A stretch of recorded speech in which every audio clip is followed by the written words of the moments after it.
I always thought I knew who I was. My childhood wasn't perfect, but it was normal enough: school, chores, awkward teenage years, Sunday dinners with my parents who always seemed a little too strict, a little too cold, but I chalked it up to personality. Everyone's family has quirks, right? That's what I told myself for 30 years. Until one small decision blew my entire life apart. It started with a DNA test. My wife had been nagging me to take one of those ancestry kits because she thought it would be fun to see if her family's stories about Viking blood were true. I didn't care much, but to make her happy I spit into the tube, mailed it off, and forgot about it. Weeks later, the results came back, and I expected a boring pie chart.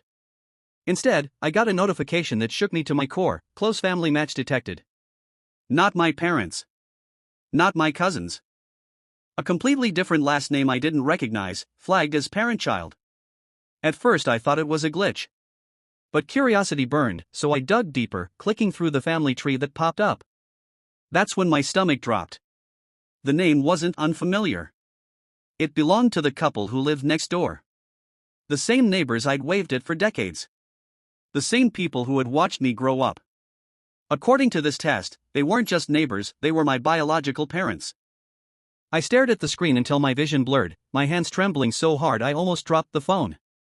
1,000 little moments flashed through my head: how my parents never looked like me, how the woman next door used to smile at me a little too warmly, how her eyes always lingered with something I couldn't place. I remembered the way her husband once slipped me a gift on my birthday and said, "It just felt right," before my dad snapped at him for overstepping. Memories I had dismissed as odd suddenly made sense in the most horrifying way. My entire life had been built on a lie. And the worst part?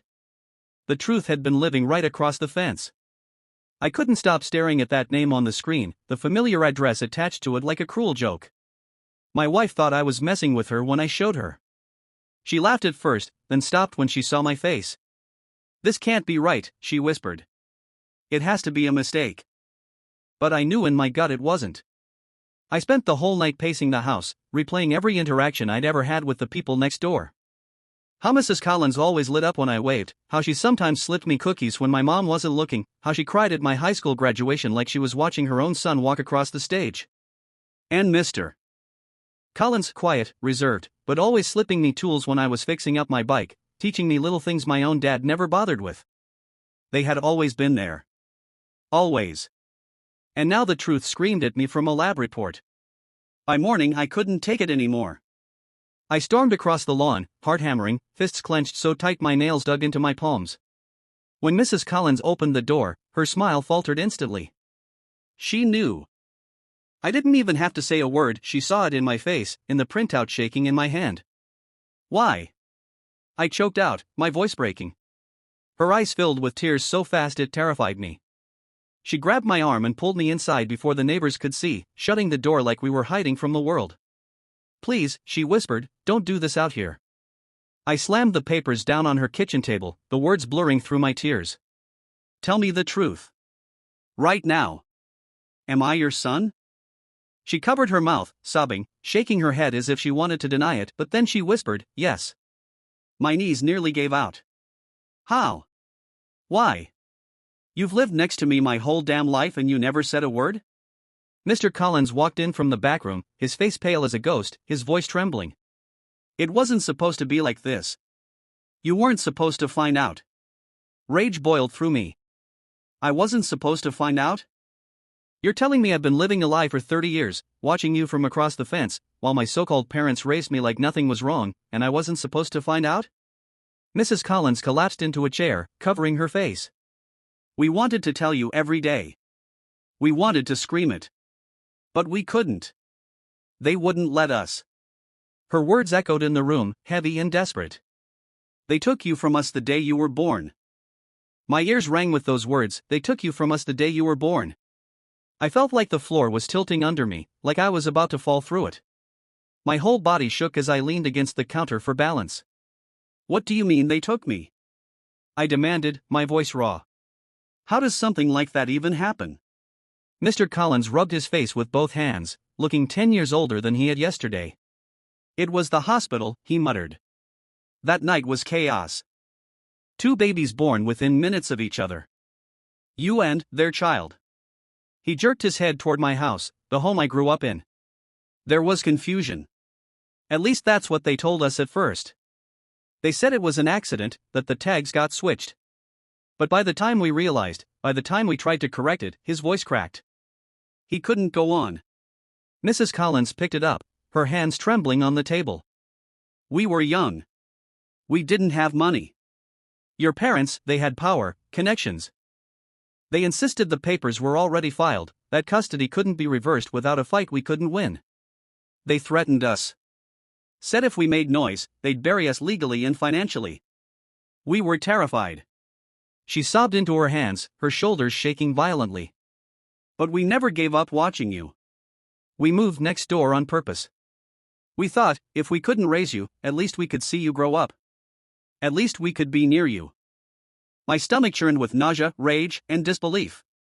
You're telling me I grew up as their son because they had money? Because you were too scared to fight them? I shouted, my fists clenching.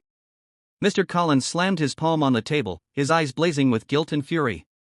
Don't you think we wanted to fight? Don't you think we tried? They crushed us. We begged lawyers, we begged the courts, but every door slammed shut. And then the threat started, calls at night, letters in the mailbox, people telling us to stop or else. We couldn't protect you if we lost everything. So we stayed. We watched. We prayed that someday, somehow, you'd learn the truth. The room was silent except for Mrs. Collins's quiet sobs. My throat burned, my heart pounding so violently it hurt. All I could think about was my childhood, the constant feeling of being out of place, the coldness of the people who raised me, the strange warmth I'd always felt from the neighbors without understanding why. Suddenly it all clicked into place, and I wanted to scream. So what now? I whispered, my voice shaking. What the hell am I supposed to do with this? Neither of them answered. And in that silence, I realized the nightmare was only beginning. Walking back across that lawn felt like crossing a battlefield. The folder of DNA results was still clutched in my hand, damp from my sweaty palms. My head was spinning, my heart thundering, but underneath the chaos there was a sharp, burning clarity. I needed answers from the people who had raised me. When I pushed open the front door, my mom was in the kitchen, humming softly as she stirred a pot on the stove.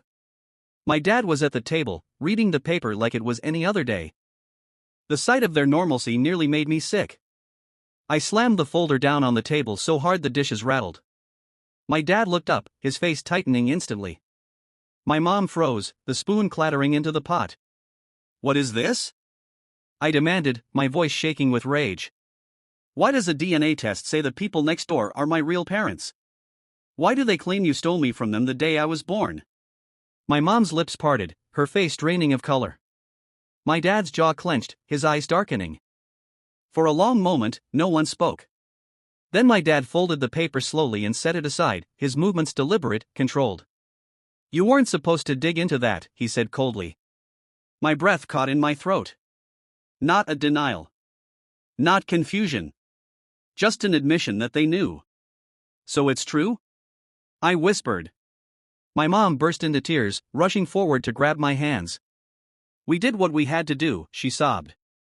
We wanted you, we could give you a better life. They couldn't provide for you, they couldn't protect you. You're ours because we loved you enough to fight for you. I ripped my hands away, my chest burning. Loved me enough to steal me? To lie to me every day of my life? You let me grow up across the fence from my real parents like it was nothing. Do you have any idea how twisted that is? My dad stood, towering over me, his face red with fury. They were weak, he snapped. They didn't deserve you. We gave you everything: food, shelter, education. Everything you are is because of us. Don't throw that away because of some test and their sob stories. My vision blurred with angry tears. You don't get to decide who deserved me. You don't get to erase their lives, their love, just because you had money and power. My mom was sobbing uncontrollably now, her hands shaking, but my dad's expression was carved from stone. You're our son, he said, his voice low and final. And nothing will change that. But as I looked at them, these people who had shaped my childhood, who had taught me everything while hiding the biggest truth of all, I realized something had already changed. Everything. That night I sat in my room surrounded by the ghosts of my childhood, posters peeling off the walls, trophies from school competitions lined up on the shelf, photos of family vacations where I smiled without knowing the truth. The air felt suffocating, like the walls themselves were closing in, whispering lies I had once believed. My phone buzzed on the nightstand. A new message from Mrs. Collins: "We're here if you need us. Always." Just 6 words, but they carried more love than anything my parents had said to me in years. I stared at the screen until my vision blurred, then buried my face in my hands. How was I supposed to choose? On one side were the people who had raised me, strict, cold, but consistent, the only parents I had ever known. On the other side were the people who gave me life, who had been robbed of me, who had lived next door for 3 decades aching in silence. When I went downstairs, the house was eerily quiet. My mom sat curled up on the couch, her eyes red and swollen, her hands twisting the fabric of her robe. My dad sat rigid in his chair, glaring at the TV without watching it. "Where are you going?" he barked when he saw me with a duffel bag slung over my shoulder. My throat tightened, but I forced the words out. "I need to know them. I need to know who I am. You can't stop me." My mom let out a sob so raw it nearly broke me in half. "Please don't do this," she begged. "We're your family. We always will be." My dad's face hardened like stone. "If you walk out that door," he growled, "don't bother coming back. You'll regret it." For a moment I froze, torn between the guilt that had been drilled into me my whole life and the truth I had just uncovered. Then I tightened my grip on the bag and stepped toward the door. "Maybe I will regret it," I said, my voice shaking. "But at least it will be my choice. My life." I opened the door and walked out into the night, leaving behind the house that had raised me but never truly been mine. The Collinses were waiting on their porch, watching, their porch light glowing like a beacon.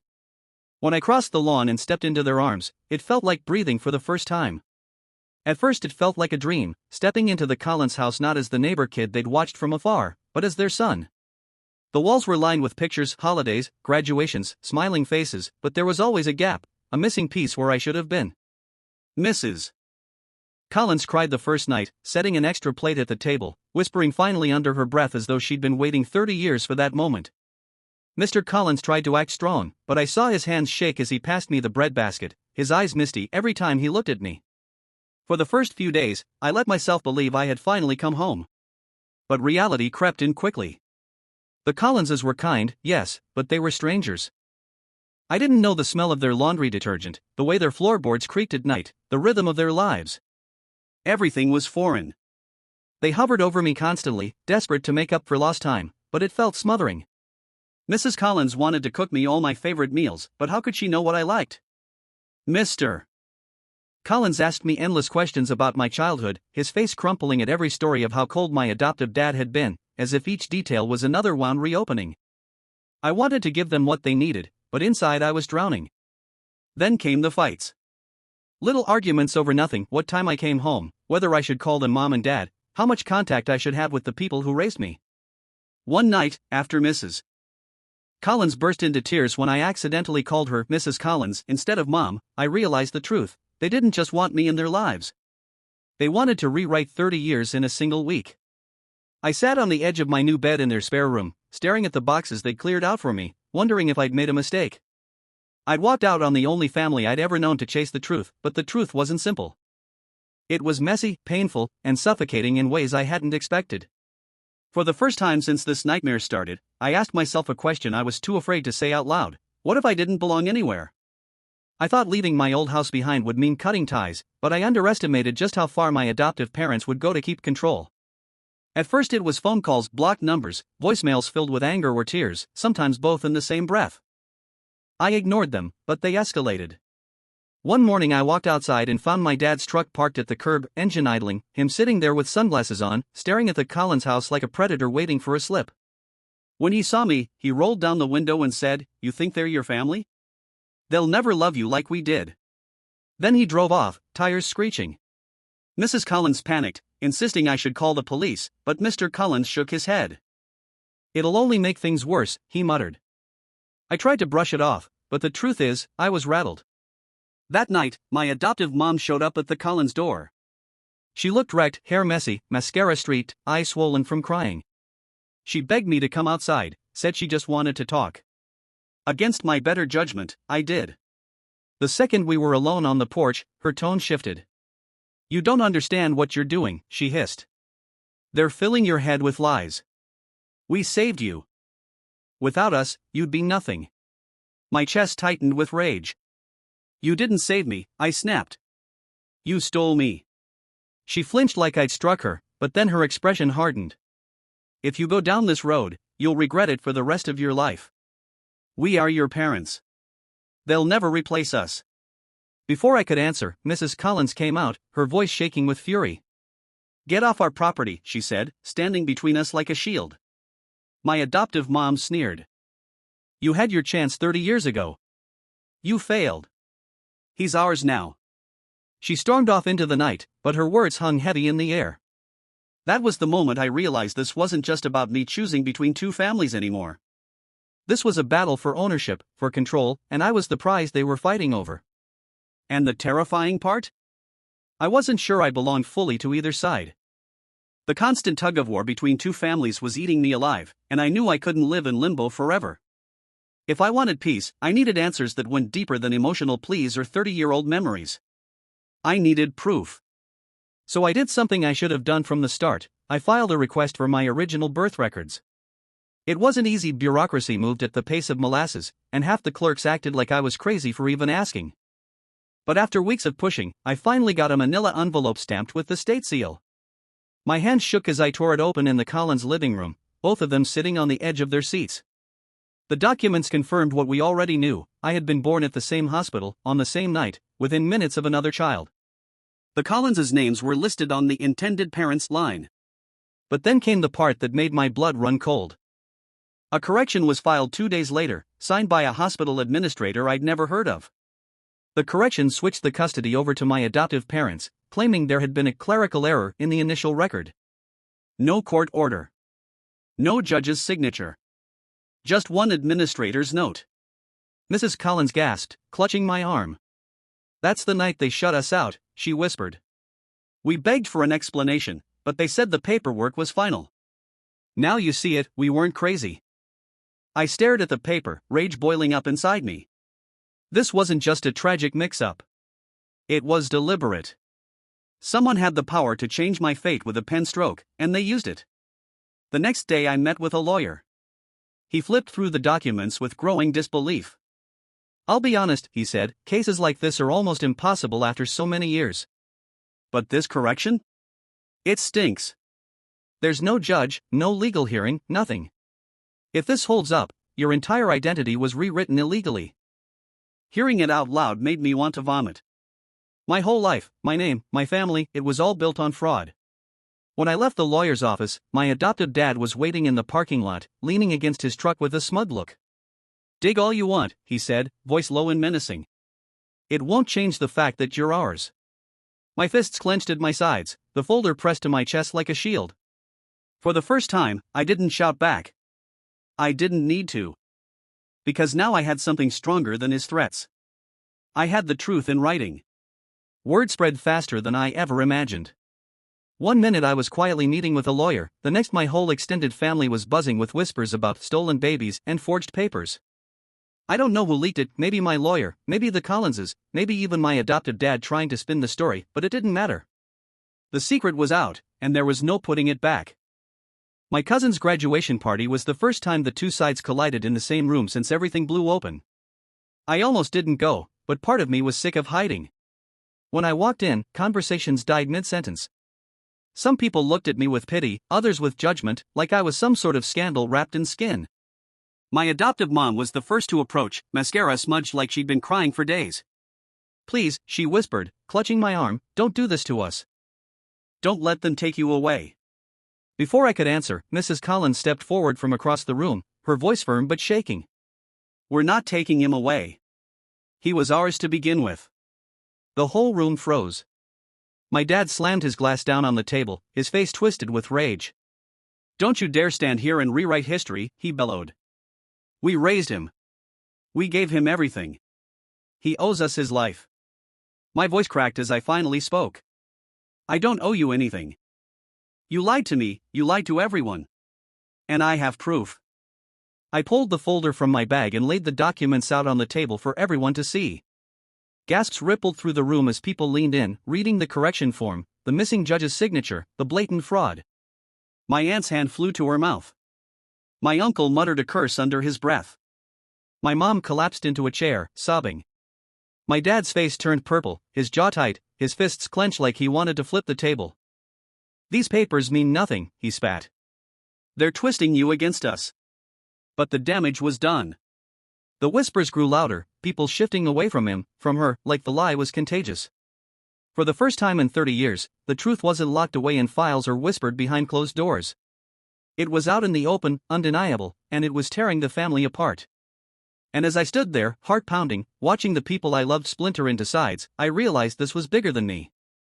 This wasn't just about who raised me or who birthed me. It was about a crime committed decades ago finally being dragged into the light.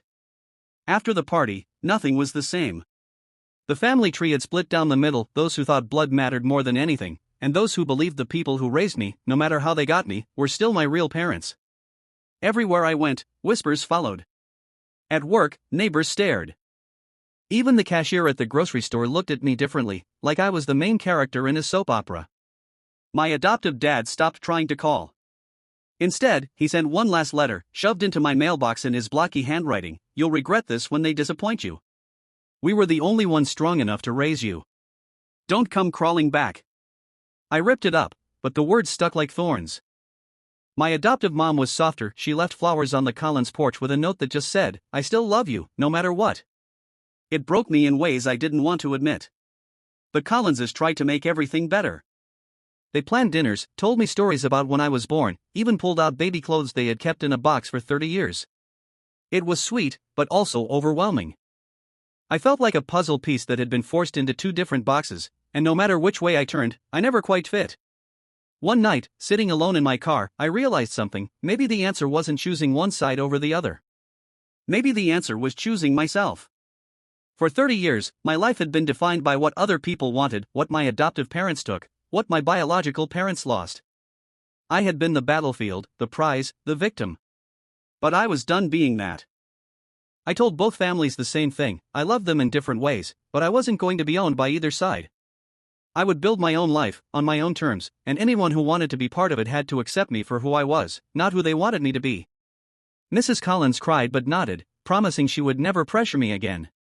My adoptive mom begged me not to shut her out, and for her, I left the door cracked open. My dad, well, I don't know if I'll ever see him again. Maybe that's for the best. It's been months since the truth came out, and I'm still figuring it out. Therapy, new routines, nights lying awake asking, who am I, really? But here's what I know. I'm not just their stolen baby, not just their neighbor's kid.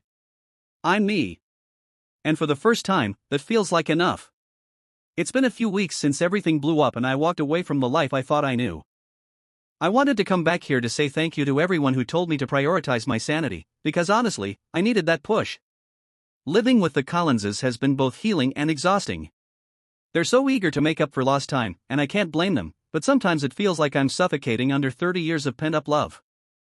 They want to know every detail about me, my favorite color, the songs I liked in middle school, what I eat for breakfast, and while part of me is touched, another part is just tired. I didn't magically become their son overnight. The bond is real, but it's raw and new, and it needs time to grow. Meanwhile, my adoptive parents aren't done fighting. My dad has stayed silent, but I can feel his presence everywhere, like a shadow. My mom leaves messages every few days, begging me to come over for dinner, promising they'll explain everything better this time. I've ignored her, but the guilt eats at me. She wasn't innocent, but she wasn't the mastermind either. It was always him. And now I'm stuck in this place where I miss the woman who raised me while hating the lies she let happen. To make things worse, a local journalist got wind of the story. Apparently someone leaked the documents, because last week a small piece ran in the paper about possible hospital corruption and a stolen identity case resurfacing decades later. Seeing my life summarized in 3 paragraphs was surreal. Strangers now know more about me than I wanted them to. The Collinses are terrified it'll turn into a circus, while my mom texted me in all caps that we need to control the story. But I'm done letting anyone control me. I'm in therapy now, twice a week, and my therapist keeps telling me I need to stop trying to be the glue between two families who will never fit together. She's right. For the first time, I'm learning that it's okay to choose myself. Update 2. It's been 6 months since I found out I was switched at birth, and my life still doesn't feel real sometimes. The good news is, things have calmed down, at least on the surface. The Collinses and I have found a rhythm. They've stopped pushing me to call them mom and dad, and now we're just people getting to know each other. I spend time with them on weekends, hear stories about their side of the family, and it feels less like drowning and more like finally learning a language I was always meant to speak. With my adoptive parents, it's complicated. My dad hasn't contacted me once.